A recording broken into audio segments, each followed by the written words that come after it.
Graça e paz, meus irmãos e minhas irmãs. Hoje, dia 12 de julho, segundo domingo de julho, em nosso inverno, ainda nessa situação de pandemia em que nós somos obrigados por lei a fazer as nossas celebrações não presenciais, com o templo aqui vazio.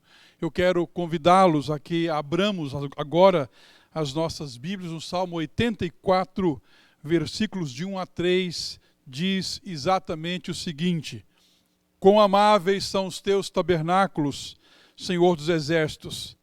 A minha alma suspira e desfalece pelos atos do Senhor. O meu coração e a minha carne exultam pelo Deus vivo. O pardal encontrou casa e a andorinha ninho para si, onde acolhe os seus filhotes. Os teus altares, Senhor dos exércitos, Rei meu e Deus meu. Se você puder, feche seus olhos e acompanhe comigo esta oração. Senhor Deus e Pai, nós louvamos o teu nome, Senhor, porque apesar das dificuldades que estamos vivendo em 2020, como teu povo, Senhor, podemos dizer, Ebenezer, até aqui nos ajudou o Senhor. Nós te louvamos, Pai, porque a tua providência tem estado ao nosso lado, ao lado do teu povo. E, Senhor, nós te louvamos por isso. Rogamos, Pai, que o Senhor aceite o nosso culto e nos abençoe nesta nova semana que estamos iniciando. Ó Deus querido, esta é a nossa oração. Nós oramos em nome de Jesus. Amém. Amém. Nós cantaremos, meus irmãos e minhas irmãs, o hino 61, que é um hino de ações de graça. A fé cristã, mesmo em tempos difíceis como esse, não tem outra postura a não ser a postura de gratidão ao Senhor Deus. Cantemos o hino 61. Graças dou por esta vida.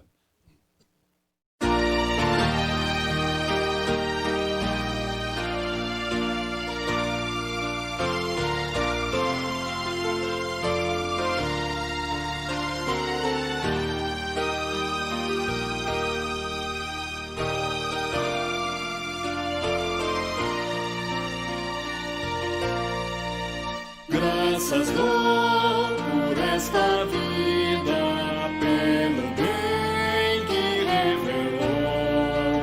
Graças dou pelo futuro e por tudo que passou, pelas bênçãos derramadas, pelo amor, pela aflição, pelas graças reveladas. Graças dou pelo perdão, graças pelo azul celeste e por nuvens que há também, pelas rosas do caminho e os espinhos que elas têm, pelas noites desta vida, pela estrela que brilhou, pela prece respondida e a esperança que falhou.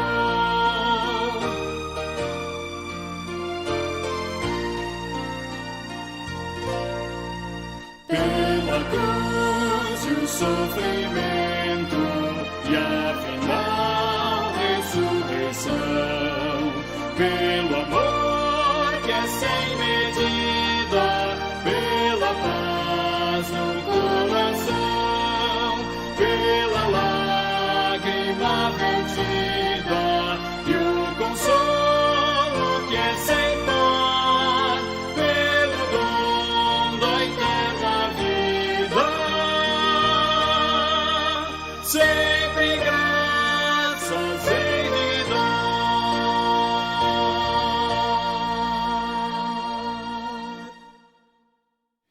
Quero ler aqui, irmãs e irmãos, na profecia do livro de Miqueias, profeta Miqueias, no capítulo 6, o versículo 8.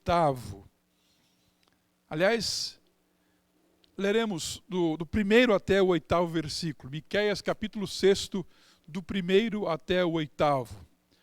Ouvi agora o que diz o Senhor. Levanta-te, defende a tua causa perante os montes, e ouçam os outeiros a tua voz. Ouvi, montes, a controvérsia do Senhor, e vós, duráveis fundamentos da terra, porque o Senhor tem controvérsia com o seu povo, e com Israel entrará em juízo. Povo meu, que te tenho feito? E com que te enfadei? Responde-me, pois te fiz sair da terra do Egito e da casa da servidão, te remi. Enviei adiante de ti Moisés, Arão e Miriam. Povo meu, lembra-te agora do que maquinou Balaque, rei de Moabe, e do que lhe respondeu Balaão, filho de Beor, e do que aconteceu desde Sitim até Gilgal, para que conheças os atos de justiça do Senhor? Com que me apresentarei ao Senhor e me inclinarei ante o Deus excelso? Virei perante ele com holocaustos, com bezerros de 1 ano? Agradar-se-á ao Senhor de milhares de carneiros, de 10.000 ribeiros de azeite? Darei o meu primogênito pela minha transgressão, o fruto do meu corpo pelo pecado da minha alma? Ele te declarou, ó homem, o que é bom. E o que é que o Senhor pede de ti? Senão que pratiques a justiça, ames a misericórdia e andes humildemente com o teu Deus? Oremos ao Senhor. Senhor Deus e Pai, a tua palavra foi lida, Senhor, e nós dependemos de ti para falar da tua palavra. Por isso, Pai, nós pedimos em nome de Jesus, que as palavras dos nossos lábios, Senhor, venham ser palavras agradáveis em tua presença, ó Deus, e que sirvam, Senhor, para a orientação das nossas vidas nesta manhã. Permita, Pai, que seja assim. Nós oramos em nome de Jesus e para a glória de Jesus, teu Filho, nosso Senhor. Amém. Amém. Meus irmãos e minhas irmãs,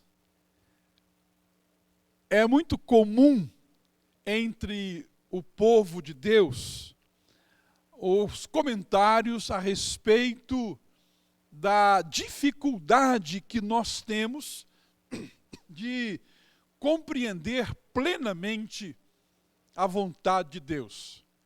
Nem sempre é fácil para nós, pecadores, falhos como somos, discernir com precisão, discernir com uma boa visão ou com uma boa audição a respeito da vontade de Deus. Sabemos que a vontade do Senhor é perfeita, é agradável, é boa. E a melhor coisa é andar dentro da vontade do Senhor Deus. Mas nem sempre é fácil perceber com nitidez qual é a vontade de Deus para a minha, para a sua e para a nossa vida. O texto que nós acabamos de ler, mais especificamente o último versículo, Miqueias capítulo 6, no versículo 8, talvez seja o texto mais claro da Escritura Sagrada que fala a respeito da vontade de Deus para a minha vida, para a sua vida, para a nossa vida, com uma clareza, com um objetivo, com um propósito impressionante. Eu vou repetir aqui a leitura do versículo 8 para que os irmãos e as irmãs que acompanham em casa percebam exatamente isto. Ele te declarou, ó homem, o que é bom, e o que é que o Senhor pede de ti, senão que pratiques a justiça, e ames a misericórdia, e andes humildemente com o teu Deus? Então, meu irmão e minha irmã, aqui nós podemos ou responder ou encontrar a resposta para a pergunta: qual é a vontade de Deus para a minha vida? Qual é a vontade de Deus para a minha vida? Qual é a vontade de Deus para a sua vida? Qual é a vontade de Deus para a nossa vida? Eu quero falar rapidamente nesta manhã sobre isso. Qual é a vontade de Deus para a minha vida? Primeira coisa, a primeira vontade de Deus, clara, objetiva, nítida, a prática da justiça. A vontade de Deus para a minha vida, a vontade de Deus para a sua vida, a vontade de Deus para a nossa vida está revelada em sua palavra quando ele diz: o Senhor Deus declarou a você, ó homem, o que é que ele pede de ti? Que você pratique a justiça. Então nós, cristãos, nosso dia a dia, aqui em Americana, na região, em nosso país, aonde quer que formos, nós temos um compromisso com esta vontade declarada, verbalizada, notabilizada, escancarada do Senhor Deus para a minha vida. Ailton, você precisa ser um praticante da justiça. Se nós somos discípulos do Senhor Jesus Cristo, nós precisamos estar sempre do lado da justiça e lutar contra toda e qualquer forma, aparência de injustiça. O Senhor Deus se agrada quando na minha vida, eu pratico a justiça. A vontade de Deus para a minha vida é que eu pratique a justiça. Alguém pode dizer: mas pastor, como é que eu vou saber isso? Como é que eu vou saber quando? Você saberá. E na hora exata, se você não estiver do lado certo, você está incorrendo ou indo contra a vontade de Deus, porque a prática da justiça é a mais nítida, é a mais clara, é a mais objetiva vontade de Deus para o nosso dia a dia. Qual é a vontade de Deus para a minha vida? Que eu pratique a justiça. Ou seja, onde está a injustiça, eu preciso estar como oposição.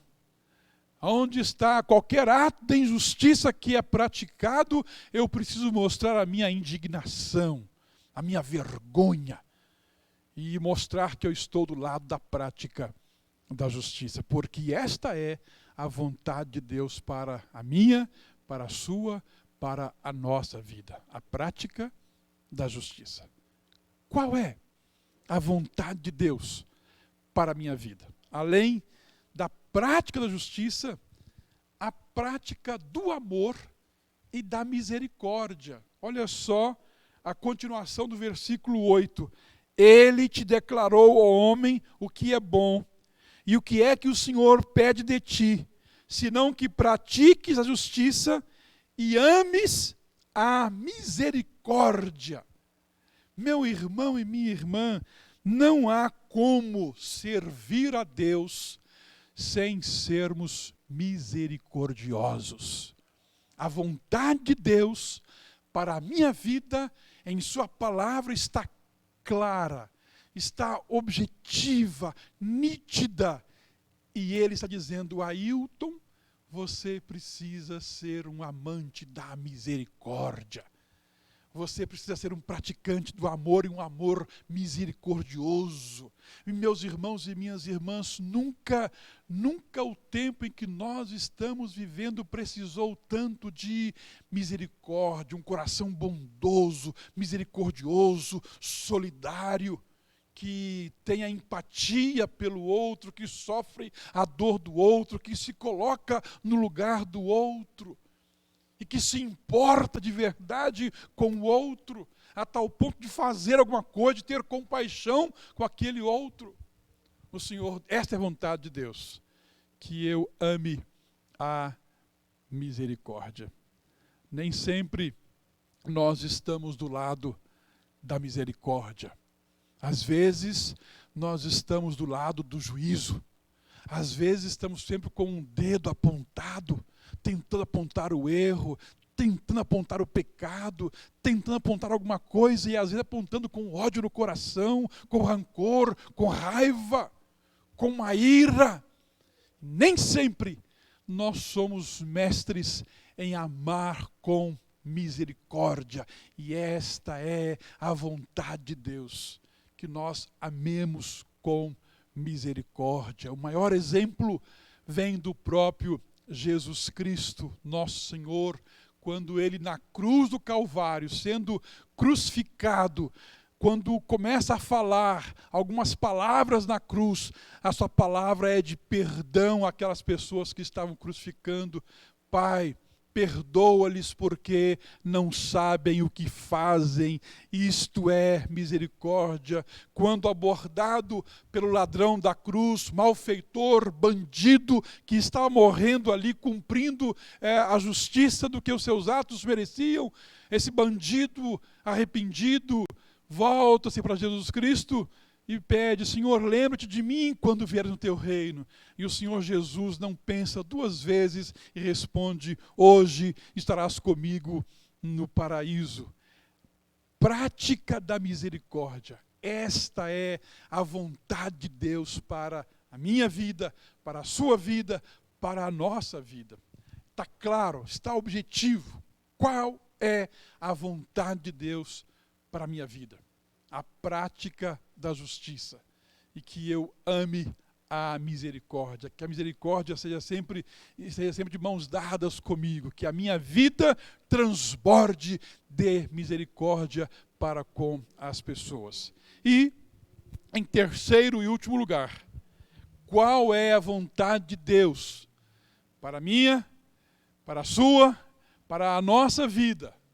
Que eu pratique a justiça, que eu ame a misericórdia e, por fim, que a vontade de Deus para a minha vida é de um caminhar humilde na presença dEle.